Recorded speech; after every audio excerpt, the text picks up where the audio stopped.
दो चीजें हैं, जरा विचार करिएगा। भगवान के मंदिर,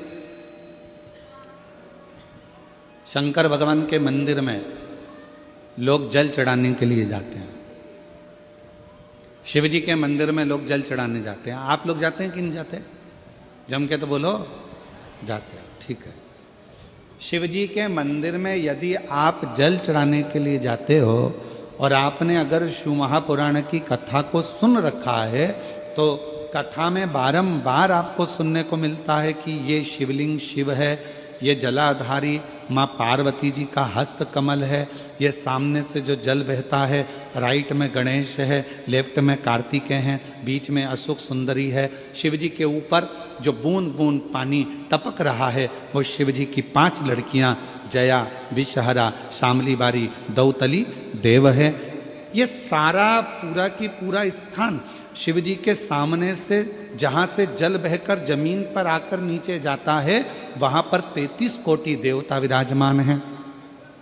शिव जी की पिंडी पे से जल गिरकर जब नीचे की ओर आता है और जो मोटे भाग से जल नीचे आता है, वहां पर सारी 64 योगिनियां हैं, सारी देवियां विराजमान हैं। अब जो समझ गया वो शिव मंदिर में जाकर ना गणेश जी को ढूंढता है, ना कार्तिकेय को ढूंढता है, ना पार्वती को ढूंढता है। ढूंढेगा क्या? जम के बोलो जरा। नहीं। ना वो कार्तिकेय को ढूंढ रहा है, ना वो श्री गणेश जी को ढूंढ रहा है, ना वो पार्वती को ढूंढ रहा है। अब जिसके दिल में ही शिव नहीं बसा है, जो भगवान शंकर को जान ही नहीं पाया, वो मंदिर में जाकर क्या करता है? एक लोटा पानी लेगा, शंकर जी पे भी चढ़ा देगा, उसी पानी में से गणेश जी को भी चढ़ा देगा, उसी पानी में से पार्वती जी को भी चढ़ा देगा, उसी पानी में से कार्तिकेय जी को भी चढ़ा देगा।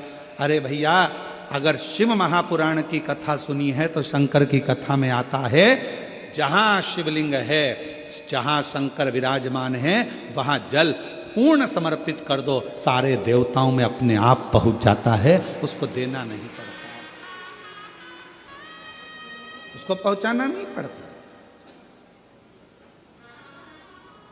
और ये गलती बहुत सारे लोग करते हैं। आप लोगों से निवेदन है, शिव जी के मंदिर में अगर जल चढ़ाने जाना है आपको, तो पार्वती मैया को अलग से जल नहीं चढ़ाना, कार्तिकेय जी को अलग से जल नहीं चढ़ाना, गणेश जी को अलग से जल नहीं चढ़ाना। किसी भी मूर्ति पर शिव को जल चढ़ाने जाओ तो अलग से किसी मूर्ति पर जल मत चढ़ाओ, ना पार्वती जी को, ना गणेश जी को, ना कार्तिकेय जी को। अगर जल चढ़ाना है तो केवल देव अधिदेव महादेव पर चढ़ाओ, वो जल सारे देवताओं तक अपने आप पहुंच जाएगा, उसको पहुंचाने की जरूरत नहीं है। चलो और सरल भाषा में समझ लो। तुम्हारे घर में तुलसी का पौधा है? हाथ उठाओ जरा, किस किस के यहाँ? सब लोग रख लो। अब ठीक है, रखो। तुलसी के पौधे में पानी कौन कौन देता है? सब देते हो? ठीक है। पत्ते पे देते हो क्या? नहीं। डाली पर देते हो क्या? नहीं। मंजरी पर देते हो क्या? तुलसी में पानी कहाँ दिया जाता है? तुलसी की जड़ में। जड़ में पानी दे दिया तो वो तुलसी के पत्ते पत्ते में पानी पहुंच जाता है, मंजरी में पानी पहुंच जाता है। वृक्ष की जड़ में पानी दे दिया तो वो पानी सब दूर फल में, फूल में, डाली में, पत्ती में, सब जगह पर वो पानी पहुंच जाता है। उसी तरह जैसे जल जड़ में दिया जाता है, पानी जड़ में दिया जाता है, तो वो सब जगह पहुंच जाता है। उसी तरह शिव मंदिर में केवल शंकर भगवान पर जल चढ़ाया जाता है तो वो सब देवताओं तक पहुंच जाता है, सब देवताओं तक।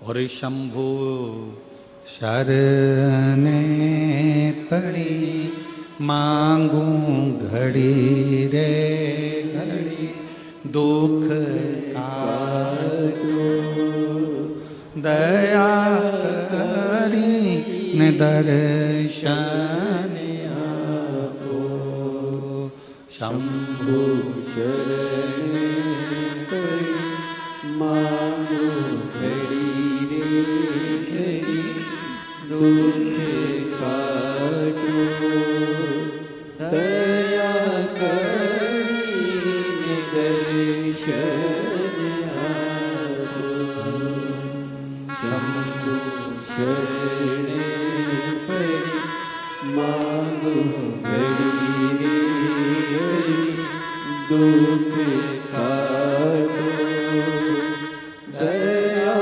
करीने दर्शन आपो। आपको अलग से जल देने की जरूरत नहीं है, पत्ते पर अलग से पानी डालने की जरूरत नहीं है,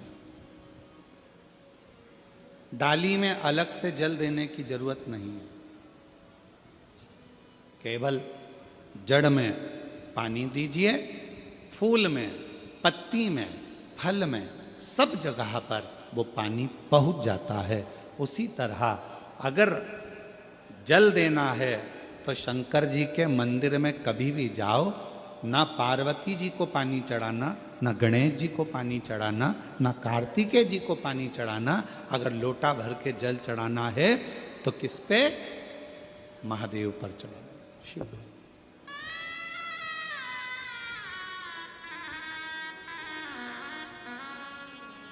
गलती तो नहीं करोगे?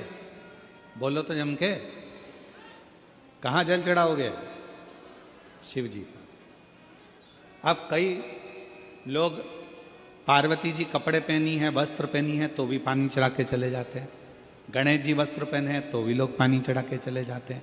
कार्तिकेय जी वस्त्र पहने हैं तो भी लोग पानी चढ़ा देते हैं। ये ठीक नहीं। शिव महापुराण में सीधी सीधी बात करी है, सारी समस्या का हल एक लोटा जल। अब जल कितना लेकर गई हो मंदिर के लिए? जम के बोलो, एक लोटा। अब सियोर वाला महाराज कह रहा है कि एक लोटा जल सारी समस्या का हल।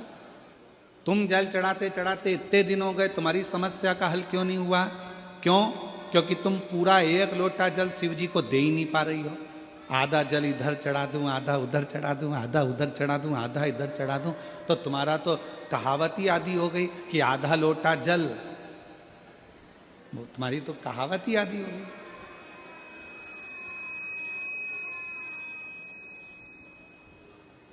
पूरा एक लोटा चढ़ा?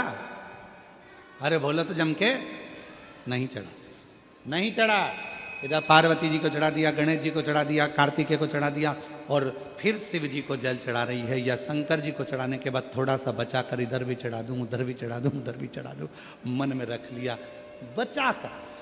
पशुपति व्रत की महत्वता में स्वयं शिव महापुराण में पाशुपत्य अस्त्र, पाशुपत व्रत और पाशुपत योग, तीन चीजों में पशुपति व्रत की महत्वता में यहां तक कहा है कि तुम पशुपति व्रत के लिए अगर कोई मीठा बना रही हो, प्रसाद बना रही हो, तो वो प्रसाद जितना बनाया है वो पूरा की पूरा लेकर मंदिर जाना पड़ता है। बोलो सही है कि गलत है? कढ़ैया में, भगोनी में जितना प्रसाद, हलवा बनाया, खीर बनाई, जितनी बनाई है सब लेकर जाओ, छोड़कर नहीं जा सकते। अगर आधा प्रसाद कढ़ैया में छोड़ दिया और आधा लेकर गए हो तो प्रसाद के दो हिस्से हो गए। भगवान पशुपति व्रत को स्वीकार नहीं करेगा, वो स्वीकार नहीं है। बनाओ उतना जितना मंदिर में लेकर जाना है, बनाओ उतना जितना परमात्मा के दरवाजे पर लेकर जाना है। अब हमने क्या करा, बना थोड़ा ज्यादा लिया, आधा रख दिया घर वालों के लिए, बच्चे खा लेंगे इसमें से, पति को दे दूंगी इसमें से, और आधा प्रसाद ले गई मंदिर, मंदिर में ले जाके 3 हिस्से कर दिए। अब विचार करना, मंदिर में ले जाने से पहले प्रसाद के 2 हिस्से हो गए, आधा तो तूने घर में छोड़ दिया, आधा मंदिर में लेकर चली गई, फिर वहां पर जाकर 3 हिस्से हो गए, तो कुल मिला के हो गए 5 हिस्से।